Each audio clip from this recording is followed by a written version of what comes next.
Okay, I want to talk to you about the project that I prepared for you. So this project is essentially the course that we're going to be partaking, and it has a bunch of stuff that I added, worked on, and I prepare a lot of assets beforehand, but I also add all the assets for us to work together during the process of this course. And I want to thank the community for allowing me to use these assets. They are all in Creative Commons 0, which means no attribution, but all of these were found online in websites like itch.io. They're essentially through donations or through people's hard work, allowed us to download for free and use in our games. Some of them commercially, some of them with attributions, you name it. This actually from itch.io is called the Ninja Pack. It's wild, folks. There's a lot of assets in this. I can show to you a little bit here in a second. But yeah, we have effects, we have UI elements, you name it. There's so many interesting things here. It's amazing. So I downloaded for this. I just want to. They don't require to give any shout out, but I just wanted to thank them and make sure that. Oh, here's the Ninja Pack right here. Make sure that I let you guys know where this can be found. This is an amazing pack. I added a lot of this to the project, not everything. So if you're gonna start your own project, you just want to have some assets to play with, that's where you need to find. You can also use the Epic Games Marketplace. You can purchase assets there. There's a lot of cool stuff in itch.io though. Highly recommend it, especially if you're doing 2.5D. There's a lot of cool stuff. Well, look at this interesting characters. Anyway, just like that's being said. So the cool thing about the project is it is already set up. Okay, like look at my character, just come down. You can walk around. We have a landscape that we're going to create together. We're going to create the cool city together. We're going to do parkour effects. We're going to do the whole shebang. And you have already assets here to play with. Okay, so you can follow along or you can create the project from scratch. But the reason why I'm doing this and showing to you this is because I want to start showing to you how to set up the sprites. So we're going to be using some of those resources that we were talking about. I actually found a perfect one. I went to actor, characters, and villager 1. Can never go bad with a villager.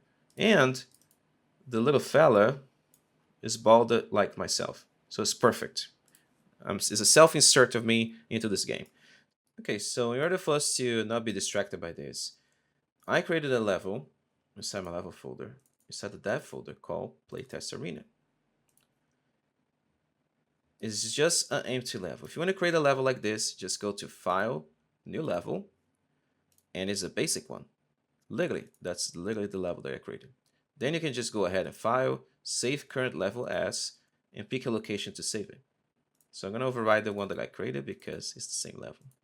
So the idea for this level is this a place for me to start building stuff. I like to put stuff in the viewport, look around, see how it's looking at, and if my sprites look good. So I just want to have a place like distraction free that I can just test stuff out. First thing I want to do is import a sprite and show to you what paper 2D is, because I just want to get out of the batch already. Let's just create something, but there's no need more to keep talking about Unreal. Let's just build something together. So what I'm going to do, I'm going to go to my folder that has my sprite texture, and I'm just going to find a folder for myself. I created art, and I created, sorry, actually, this is a character. So I'm going to go to characters. I'm going to Ctrl-Shift-N, villager A. Thiago, why not villager 1? Because I don't like to do numbers. I'll explain to you guys later why. When we start doing world building, it's going to make a lot of sense. But trust me, let's just name A instead of villager 1, 2, 3, 4, 5. Double click in that folder, and going back to my thing here, I'm just gonna click and drag this into Unreal. Boom. That's how we import assets. Notice there is an asterisk here. That means this asset has not been yet saved. So just select with the left click, Ctrl S, and now this asset is saved, safely stored into your project. You might be asking, what does that mean? That means if the Unreal crashes, that's not saved. Unfortunately, you're going to lose that. If you hover your mouse, and you can see a bunch of interesting information about that texture. What you also can do is double click, and then another window is going to show up. A lot of the ways that we interact with assets into Unreal are done like this. If you double click on the geometry, you can see the details of the geometry. In this case here, I see the details of the texture. So if I scroll in, I can see the texture right there. And I can see that this texture is a 64 by 112 pixels, which is very tiny. And you might be saying right now, oh wow, Unreal cannot handle pixel art. Look how blurry it is. Well, that's not true. We can definitely handle pixel art. The reason why it's rendering blurry like this is because there's a bunch of compression settings that are applied by default. So in order for us to see this as crisp as possible, we need to apply compression settings and texture settings that are used for this kind of asset. So there's a handy thing here when you have Paper 2D in your scene. Just select it, right click, and then we're gonna go here and navigate all the way to Sprite Actions. Look at that. Apply Paper 2D texture settings. I'm actually gonna Control and mouse wheel to see the icon a little bit bigger. Okay, and I'm gonna right click and do that, and I want you to pay attention to this. Sprite Actions, apply Paper 2D texture settings. Whoa, look at the difference. Now it's crisp. I'm zooming in and I can see the pixels, right? So those actions are essentially macros that already exist and they come with Paper 2D. They literally go through here and change all the settings. And you can tell that it changes a lot of those because you see a lot of arrows to go back to how it was before.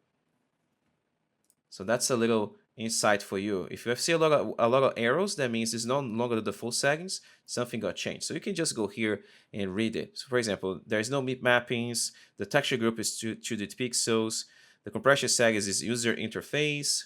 So there's a bunch of interesting stuff here. We're not gonna go cover all of this. The macro exists for us, so we don't need to worry about those things. What I would like to tell you is, you can just go here on the top and you can cycle through the colors. Okay, so you have your red channel, green channel, blue channel, and your alpha, which is very important for us. The reason why I'm showing you this is because sometimes you want to understand like a rogue pixel or something is not really displaying correctly. You want to isolate a channel specifically. That's how you do it. All right, that's cool. Notice that we did that change and the asterisk is back. That means it hasn't been saved yet. So you can either go here to the save icon and press it, or you can say Control S or Control Shift S. All those three actions would result in saving this image. All right, that's cool. Unfortunately, this is not yet ready for action. If I drag to my scene, it's just gonna apply that to the geometry there, and it's gonna create a material in the process. I'm gonna Control Z and delete this material because that's not what I want. We processed that sprite sheet, okay? We processed that texture, but we haven't yet created the sprites. That's what we're gonna be doing next. But before I do that, I really like to be very organized with the naming conventions. So here's the hotkey for you. F2 goes to rename, just like in Windows. And then you can call T underscore, that's the naming convention for texture. And we're gonna call this villager a sprite. Actually, F2 again. Let's remove sprite so it's not confusing. Villager A, all right? Now that we have a texture, we process it. If I right click on this right now and I go to sprite actions, I have something called extract sprites, okay? Let me explain this for you really quick. This image not only has the walking animations, but it also has the jumping, the punching, the celebrating, the dying, the special. It has a lot of different animations inside here. So in order for us to extract this, we need to have a way to slice this image so we can load specific animations separate. You could, in theory, slice this outside of Unreal if you want, but the tools in Unreal are so cool that you can just do this straight up in Unreal. So what we're going to do here is very straightforward. I'm just going to close this for a second. I'm going to right click. I'm going to go to Sprite Actions. I'm going to say Extract Sprites.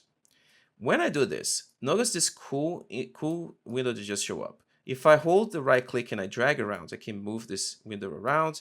I can use my scroll wheel to move it. And it has an auto-extracting mode. Try to make this a little bit more visible, maybe. There you go. It has a auto-extracting mode that kind of does a good enough service in trying to visualize each one of these individual sprites.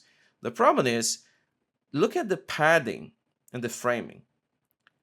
They are inconsistent.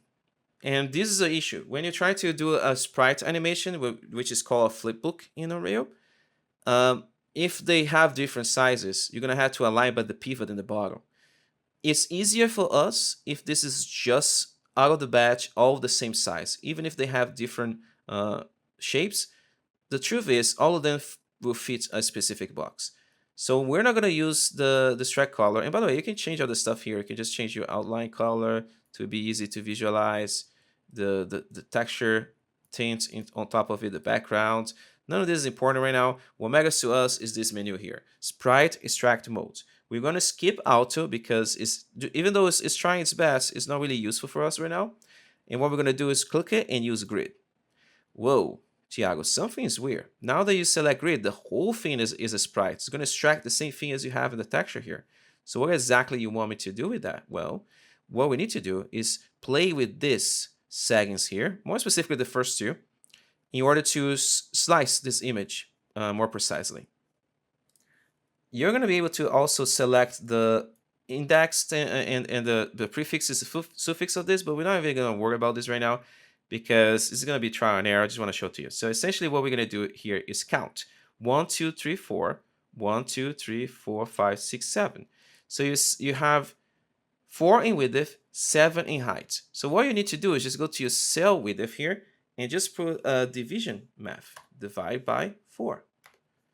Oh, look at that. So now it creates 4 columns. So this one here is 1, 2, 3, 4, 5, 6, 7. So I'm going to divide the second number by 7, and it's going to create for me 7 rows.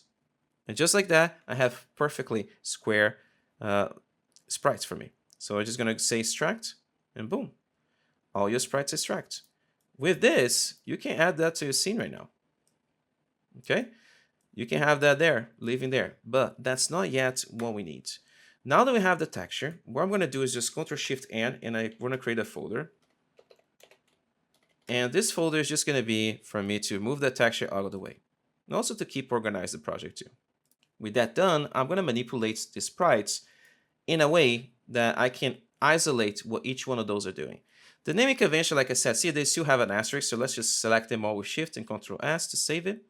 Like I was saying, the naming convention is not that helpful. We're actually going to ignore this. If you really want to go and rename it, that's fine, but we don't need to, because this is just going to be a reference that we're going to be referencing in the flipbook. Okay, I know that sounds gibberish. It's going to make sense in a second. But what I want to do, I'm going to open this thing here really quick so I can visualize what I'm doing. What I want to do is identify which ones represent the walking. So this seems to be walking down. This seems to be walking up. This is walking left. This is walking right. So the first 3 rows are all walking. Actually, the first 4. This is also walking down, up, left, and right. So all of these are walking. This seems to be punch left, punch right. This seems to be jumping. Not entirely sure what that is. This is, I don't know. Let's focus in walking now. So I'm going to go back here, and I'm going to try to identify which ones are those. So 0, 1, 2, 3, 4, 5, etc. So what I need is 1, 5, 9, whatever. So I'm just going to pick the ones that are facing to the camera first. This one, this one, this one, this one. So it's 4 then. 1, 2, 3, 4. With those 4 selected, I'm just going to right click, go to Sprite. Whoop, I don't even need to. He already knows what I need. Create a flipbook. Boom. Flipbook created. So I'm going to do I'm going to name this like this. PF, sorry, paper flipbook underscore villager walk, and the direction that is walking, I'm going to use the WASD as a reference for me. So I'm going to say S. Actually, I'm going to rename this really quick. I'm going to say FB. It's standing for flipbook. Okay. Click, and if I hover my mouse on it, look at that. Look where he's going, super quick. If I double click, this is the window of that character, right? Each flipbook is being added to a timeline, one after the other, and they are playing in 50 frames per second. We're going to change this after, but if you want to see how it actually should be, it should be 5 or 6. That's a little bit more harmonious. If you want to make slow down, you can just put 2, but I think that's too much. 6 is a good number. You can save it. I can close all of this. So we're just gonna do the same for every single view, and we're gonna wrap the class and we're gonna continue after. So I have walking S. Now I'm gonna pick the one that is looking up, up, up, and up. Right click, create flipbook, FB, flipbook, villager, walk, and that's W because it's going up. I can double click and change here, but I'm not gonna do this right now. So I'm gonna process everything. So let's go left, left, left, left, right click, create flipbook, FB, villager, walk, and that's A. So now notice the asterisk, so I'm gonna select them both and press Ctrl S. You never know when Unreal might crash. I'm gonna select the right, right, right, right, right click, create flipbook, FB, villager, walk, D. That's pretty cool. So with all this selected, right? With all this selected, so I'm gonna select all of them. There's a very cool way to change a lot of settings in Unreal for most assets that you can use. So if you right click and you go to Asset Actions, Edit Selection in Property Matrix.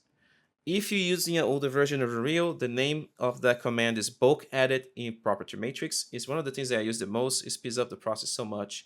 You just click it. This little handy window is going to show up. You can select every single one of those and you just go to Sprite and it says frames per second, 6 for all of it. Press save. So now you edited that setting to every single one of them. They're good to go. So what I want to do right now is just like, I already have this thing here. I'm going to create a new folder, Ctrl-Shift-N, sprites, and I'm going to start moving the ones that are already processed to that folder. So all of this can go there. Just a way to store it and also cleans a little bit the content drawer for me so I can figure out what exactly have I not done. So a lot of this are jump animations, right? This is all jump. You'll be pressed to say, why don't I just create a flipbook and a double click? Well, because now instead of jumping, the character is like literally rotating on his own axis. Maybe that's on a special attack, but what we need to do in some of these cases is we can use the sprites, but I would like to use a flipbook, even if it's just a single frame. Okay, so we're gonna pick it, for example, this punching ones here, and right click, FB, villager, punch, and the direction is going to be S. I'm going to copy everything else to speed up my process. Flipbook, this is going to be W. Create flipbook, this is going to be A. Create flipbook, this is going to be D. And then when those sprites are done, just move them to the sprite folder. I might not even use this, to be quite honest. I don't think my village is going to be punching anyone, but at least the flipbook is created. And if I want to go and continue doing the same, since we already have a bunch of stuff in here, I'm going to go here, create flipbook. This is not punch, this is jump. I also think we're going to make things jump, but S. I'm always doing the WASD direction. I think, I don't know if other people do differently. There may be people that dislike or despise what I'm doing right now, but it's just so intuitive for me that I highly recommend you do that way too. Because you look at the keyboard, it's like, oh, okay, that's when I press this button, this is what happens, and that's the flipbook that shows up. So I just think it's an easier way to organize your thoughts. So all the jumps done. This is probably they go together, quite honest. Not entirely sure what they're supposed to be. I guess bowing. But I'm not gonna even waste my time with this. This is gonna be dead, this is gonna be happy. And this two I'm gonna ignore because they don't need it doing super crazy movements. So I'm gonna go here, create flipbook, dead.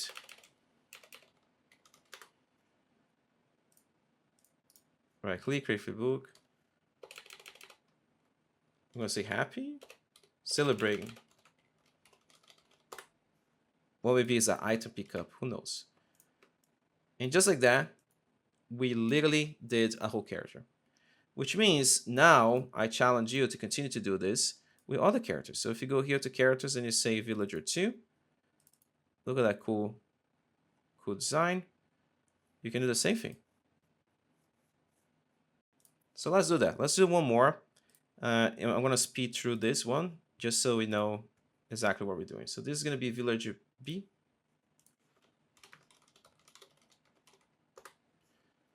I'm going to drag that texture inside. Again, first step, we need to make sure that this has the Paper 2D crisp saggings for sprites. Boom, done. Right click, sprite actions, apply Paper 2D texture saggings. Save that. Right click, sprite actions, let's track those sprites. Right click to click and drag and position myself. It has 4 by 7. So if I go to grid, divide the first one by 4, divide the second one by 7. Perfection. Create a folder, Ctrl Shift N, textures, move that spreadsheet there. We don't care about the names, remember, like we're gonna rename this. But here, I know that I'm already gonna ignore the last two, so I'm just gonna move them to sprite folder. Then we do the magic. Select every single one that's looking down, right click, create flipbook, FB, villager B, walk S. After you do this a few times, folks, it gets easier. So if it looks like it's a little bit confusing, just try once. Watch the video again if you need it. You're gonna get it. So I did the SW. I'm gonna do the turning left now. Create flipbook. That's an A. Then I'm gonna do the other direction. When I say it's an A, because that's the button I will click to make the character go that way. That's gonna be D. So with that done, all of this can go back to my sprites folder. I can just save this little fellas. Then I'm gonna go here, create flipbook, punch. Could be maybe attack if you prefer. Just that he looks like he's punching for me, so just name it punch. Create flipbook, punching W. Create flipbook, punching A. Create flipbook, punching D. And let's move those sprites out of the way too.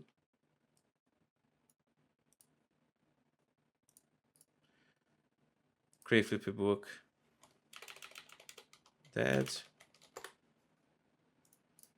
Create flipbook, happy. I think that's what I named, right? Celebrating. So let's keep consistency. I named celebrating. Let me also name that here. Where is it?